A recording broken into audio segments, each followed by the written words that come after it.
Evening Fix It fans. Now on the table today I've got a set of Bang& Olufsen's. These are Beovox model 1702. They are type 6252 and they are rated at 40 watts per channel into 4 ohms. And they are made in Denmark in 1972, so they're quite old, these speakers, but they are in really nice condition. The cabinets and that on them look really good. So my missus got me these speakers for Christmas. They was part of my Christmas present, and they came with a Rogers Ravenbrook amplifier that doesn't work, and I haven't got round to sorting it out yet. So apparently with these speakers, they was working fine years ago, connected up to that Rogers Ravenbrook amplifier, but then the Rogers Ravenbrook went wrong, so the speakers wasn't used for years. And then when the man got another amplifier and tried them, one of them was working, but one of them wasn't. But he did say it was trying to make sound, it was trying to kick into life, and you got a bit of sound out of it, and then it cut out again. So that's all I know about these. I don't know what one of these is the good one, what one is the bad one. I haven't connected these up or done anything, because if speakers are dodgy, don't connect them up to your amplifier, because they might do damage to your amplifier. So that's why I'm going to go through them today, try and find out what's wrong with them, and make sure they all look good before I connect them up to an amplifier.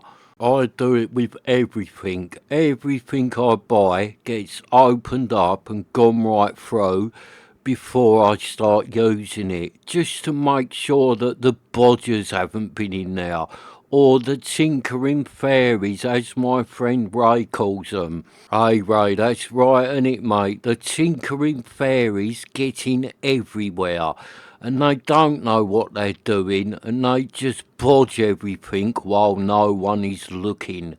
So whatever you buy, you should always open it up and have a little look inside it, 'cause you never know if them bodging fairies have been in there. And like with these speakers, these could have wires touching inside, and then connecting them up to an amplifier really would not be a good idea. So let's whip the screws out, take this driver out, get inside this Bang& Olufsen and see if the old tinkering fairies have been in here or not. And I'm looking forward to getting these speakers going, because Bang& Olufsen's from 1972 should be a decent sounding set of speakers. All that old Bang& Olufsen stuff from the early 70s is really good. I've had quite a lot of those speakers over the years, and I really like them. I know a lot of people mug off the Bang& Olufsen stuff, but I really rate it. I think it is really good stuff for the money you can get hold of it for. So let's tip it over and pop that little driver out. Is it going to come out, or is it stuck in there? No, there you go, it's come out. And it's heavy, that driver. That really has got a good bit of weight to it. So that is a quality little driver there. I can't see no maker's mark on it, so I don't know who made it. A lot of this old Bang& Olufsen stuff used to use speakers made by Philips or Peerless or Hifi, and I have even opened up a set of Bang& Olufsen's before, and the drivers were made by Nokia. And I'd never seen Nokia drivers before. I thought Nokia made mobile phones. I did not realise that they used to make speakers back in the day. So that driver looked really good. There is nothing wrong with that driver. It has got no grinding coil or anything like that. That driver feels lovely. And it hasn't got any loose connections on it, because the connections are soldered. They are not spade connections. And that is a much better way of making the connections. When they are all soldered on, that is a sign of quality. And that's what I'm saying, this old Bang & Olufsen stuff, it is quality gear. And you have to think, back in the day, this stuff would have been really expensive. So the tweeter drops out from the inside. So you take all the screws out and that's it, it just drops out. And that's heavy as well, that tweeter. That is a nice little tweeter, that is. That does look like a Phillips tweeter to me. It might not be, I can't see no maker's mark on it. But whoever made it, that is a nice, heavy, quality little tweeter. And again, the connections are all soldered on. None of the wires are hanging off or anything like that. But I'm looking at that connection there. That looks very dull, that solder, and a bit brown. So I wonder if it has got a dry joint on it. Right, so let me get my test done. I'm just going to bell through that joint, see if that solder is good or not. Right, so I've got my tester and I might as well test all the connections on the driver and the tweeter just to make sure there is no dry joints going on with them. So if the needle goes up, then the connection is good. Right, that one's good. Right, so's that one. So both of them connections on the drivers are good. So let's do the tweeter. So all I'm doing, I'm just testing from the wire to the other side of the solder joint, and if it's a bad joint, it'll show up.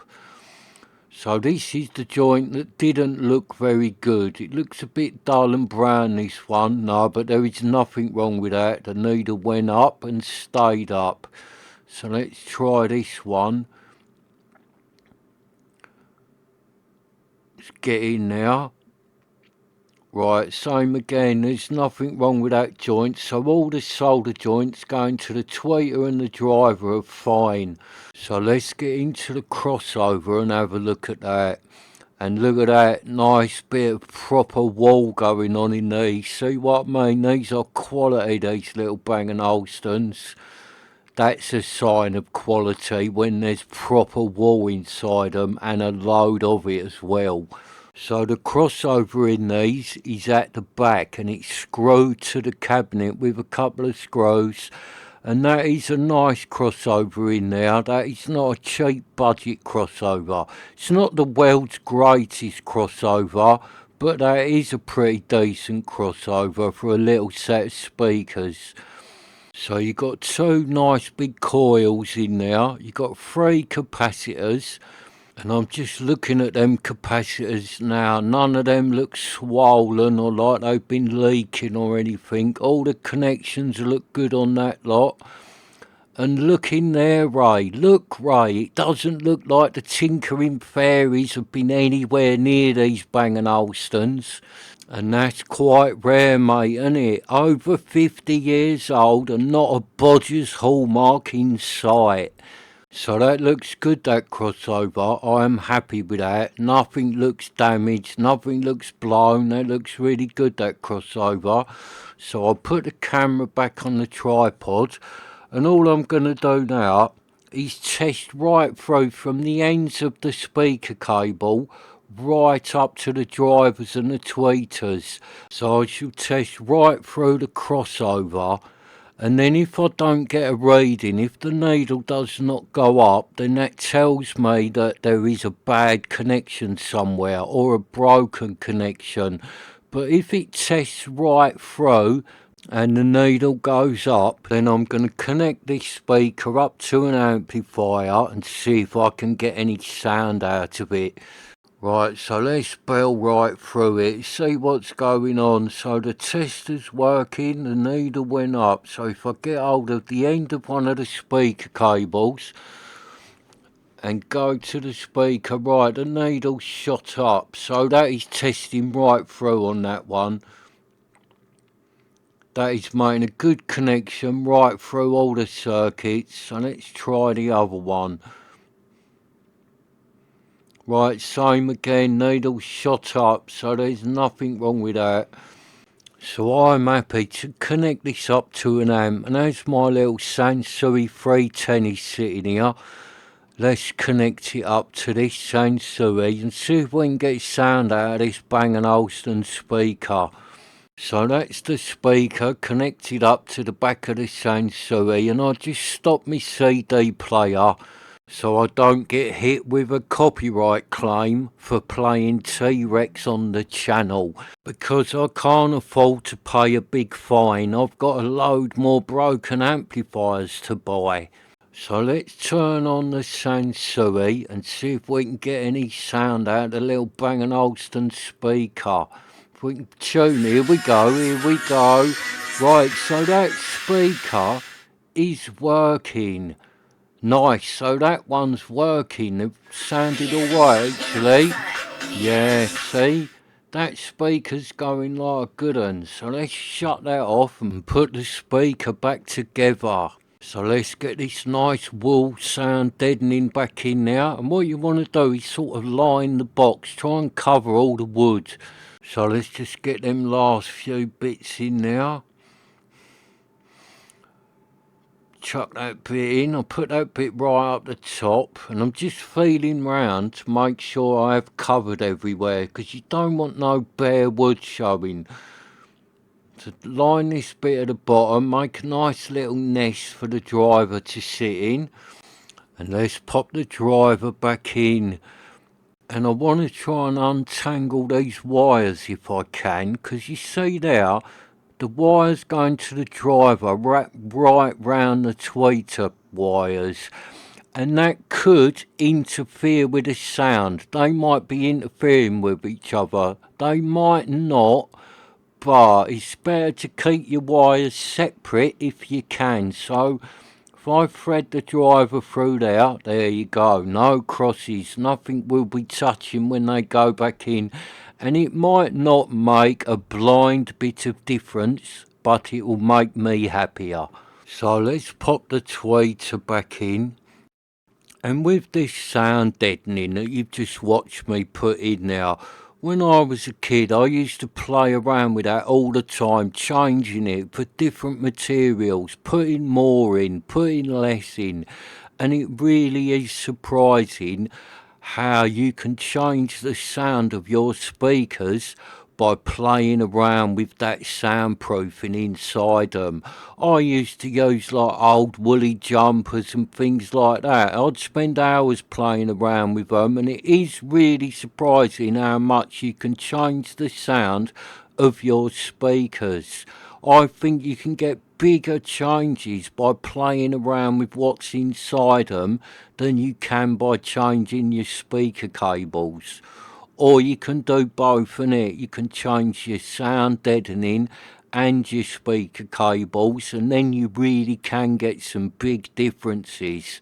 And you can change the position of them, so you can play around with speaker positioning, changing what's inside them, and changing your cables. And if you play around with all them three, you really can make big differences to the sound of your system. You can also change your interconnect, which does change things a little bit, so that's another one you can do. Play around with interconnect, speaker cables, sound deadening, speaker positions. If you play around with all them four, you really will get some dramatic changes. And it might not always sound better. You might make things sound worse, but you will get some big changes by doing all that. And quite a lot of the time you will improve things. And I watch YouTube, and I watch them channels where people go, oh, changing your speaker cables, that is snake oil, it doesn't do anything. Changing your interconnect, that is snake oil, it doesn't do anything. Well, if you watch them channels, don't listen to them, because them people really are talking a load of old tinkering fairies. It does change things, not by much, but you definitely can hear changes. So the tweeter's back in, I just put the screws back in the driver, and then this speaker is back together, and we'll open up the other one and see if we can find out if there is anything wrong with that one. because I think this one must have been the one that was working in it. The other one must be the one that's got the problem. So I just moved this one out of the way. And I have got the fronts for these speakers. Look, I'll show you them. I have got both the fronts and they're in nice condition and they both got their nice little silver Bang & Olufsen badges on them. So they would go on there like that, but they glue on. I'm not sure if I'm going to put them back on or not. I quite like speakers with no fronts on them. So let's crack on with this second one. I'll move that one over and I'll edit it down a little bit, me doing this second one, because you've seen me do one now, so I shall speed this one up a little bit in the editing.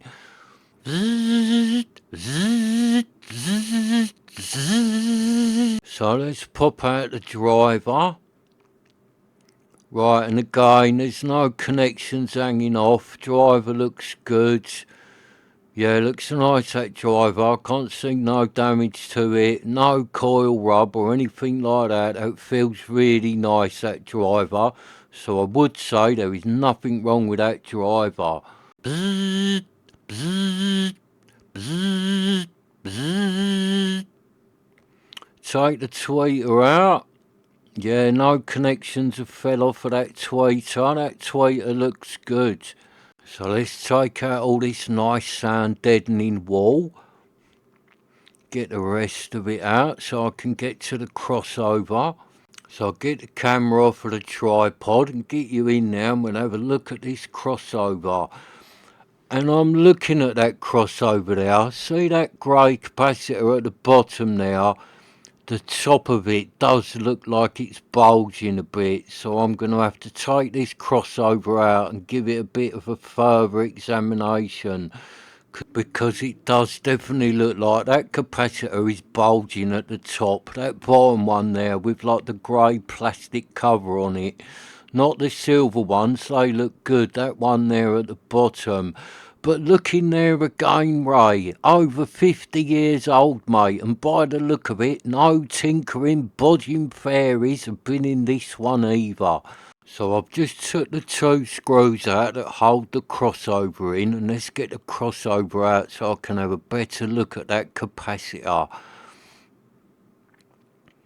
Right, so by the look of it, that capacitor looks fine. I don't know if you can see that on the camera. It looks like it is bulging, but it's not. It's got like a plastic coating on it, and that is kind of standing up a bit. But when you look at the capacitor underneath it, the top of it is lovely and shiny silver. It is not bulging, it is not leaking. So I'm happy with that capacitor. I really don't think there is anything wrong with it, other than the plastic coating is coming away a little bit. So let's get my little tester, and then I shall test right through the speaker cable again and see what's going on. Find out if this one has got a problem or not. Because I can't see any visual problems with it, and you never know. It could have been the man's amplifier that was playing up, the one he connected these speakers up to, and it kept cutting in and out. It could have been a fault with his amplifier, and there is actually nothing wrong with these speakers, because I can't actually see nothing wrong with them. It could be something like a coil's gone in the driver. Sometimes I've had that before. The coil breaks inside the driver and it cuts in and out. So it could be something like that. So let's test through, and all the connections look good. Then we connect it up to the Sansui again. Right, so that one's fine. I'm on the negative at the minute. So is that one. So both the negative connections going to the driver and the tweeter are making a nice connection. So let's try the live. Right, put that end of the probe on the live. Right, hang on, I'm not picking nothing up there. There's a right, I'm on the wire. Right, nothing. So there's a problem with that live wire.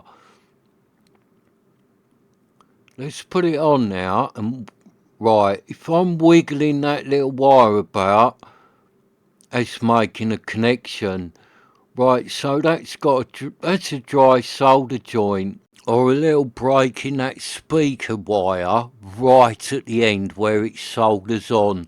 Because I was picking up a connection if I went on the wire a couple of millimetres back from the solder, made a nice connection. As soon as I went the other side of that solder joint, I had to wiggle the lead, and it was getting a connection when I was wiggling the lead.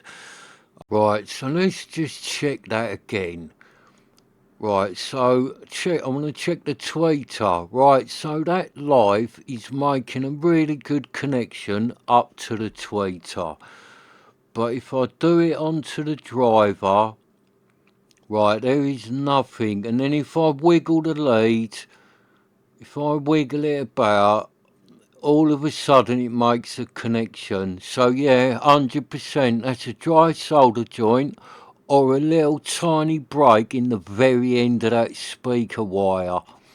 Oh, so I hope that's the problem, 'cause that's easy fix. I just get me soldering iron out and reflow them joints.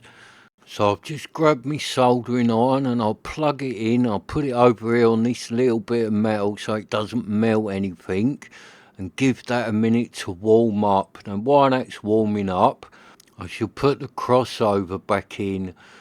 So it just drops back in the crossover, and then it had two little screws that hold it in. And it only screws to the back of the cabinet. So let's tighten the crossover in, get that first screw back in, get the second screw back in, and that's it, the crossover's back in. And with the dry joints on the solder, you do find that a lot with this old vintage gear. The solder just dries out, it goes really brittle and cracks. And all you need to do is reflow it with a soldering iron and it comes back to life. You haven't got to replace all the solder and that. You just need to reflow what's there. And it's not just on this vintage gear. I've had solder joints go bad on stuff that's only like 10 years old. It is a really common thing to happen with this hi-fi equipment. Well, probably with any electrical equipment that has got solder joints, it must happen with all of it. I don't fix a lot else other than hi-fi gear. I do some video games consoles, and I do restore motorbikes. And in all three of them, I've found dry joints. I've found them in PlayStations, and it's really common on motorbikes, in the fuse boards and that. I think where they vibrate so much, the solder joints go bad. So that's the tweeter back in. So the soldering iron should have warmed up now. So let's reflow the joints on this speaker. And I do hope this is just the trouble. It might not be. There could be something else wrong with it. Like I said, the coil could have broken inside it or something. But hopefully, if I reflow these joints, we might get some sound out of these nice old vintage Bang & Olufsens. And then it'll be another item crossed off my rather long repair list. But I've got another one to go on it, because last night I bought a NAD 7020 that doesn't work, doesn't power up or do anything. So as soon as that gets here, I'll show you what I've bought. So that's the live done, which was the problem, but I will do this one beside it, just in case that one is on its way out as well. So that's all you need to do, is just touch it with the soldering iron until the solder melts, and then let it go hard again. Right, so now that they have been reflowed, let's get my little tester and see if that bell's through now. See if that is making a nice connection. Because all I did on that red one, when the solder melted, I did push the lead up a little bit, so I kind of got rid of the end bit as well in case it was dodgy. So I have kind of moved it up by about 5mm. So let's test it. Right, yeah, working like a good un. Let's test this other one. Yeah, see, there you go. So that's all it was. That solder was bad, or the little tiny bit at the end of the lead, and where I pushed it up, I've like gone past it. So I'm getting a good connection now. So I'm happy with that joint now. So let's put the sound deadening back in the speakers. Pop the driver in. Bzzzt, bzzzt, bzzzt, bzzzt. Right, so that's that one back together. So let's get the speaker cable. I shall connect it up to the lovely little Sansui 310, and hopefully we will get sound out of both of these Bang & Olufsens now. We might not, but hopefully we will. Come on, Ray, cross your fingers, mate, and let's hope we get sound. And you, Mr. Muddy from Muddy Waters Hi-Fi Club, cross your fingers, mate. And you, Mr. Yates, come on, Michael, fingers crossed. Let's hope we get sound. So let's go over to the nice little Sansui 310 and turn her on again and see if we can get any sound out of her. Come on, you lot, you ain't got your fingers crossed. It's not working. It's you, Mr. Muddy. Mr. Muddy, cross your fingers. It won't work without you. Here we go, here we go. Here we go. Thank you, Mr. Muddy. Here we go. Right, a bit of balance. Let's try both sides. One speaker. Put it on the other side. That's the other speaker. Oh, happy days, the Bang & Olufsens are back in action. Thank you, Mr. Muddy, thanks, Michael, and thank you, Ray. And thanks for watching, and I shall see you next time.